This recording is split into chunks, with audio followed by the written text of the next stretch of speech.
It's weird.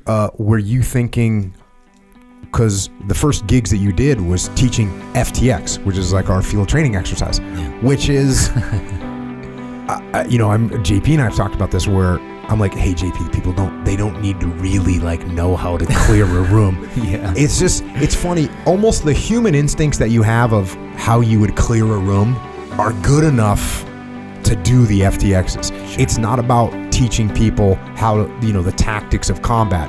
It's about teaching them leadership. But it's funny, like even the plans they come up with, like we give them a target, their plans are like perfectly fine. They're perfectly fine. No, sometimes they're not that great. Sometimes they make mistakes, but a lot of times it's like, you know what? That would work. That would work on this target for real. And these are people that are civilians, because let's face it, hitting a target of bad guys, it's not rocket science. It's not rocket science to figure out what you're going to do. And we give them enough basics that they can figure it out. But for me, the leadership laboratory that we got to work in when we were actually in, and actually at trade at, and actually seeing platoons go through, that is such a powerful thing, because, man, when you are in those situations, you feel it. And when you think, oh, I'm good at detaching, and then you go on a run where you're freaking yelling and screaming, and and you say, oh, how was that detachment on the last run?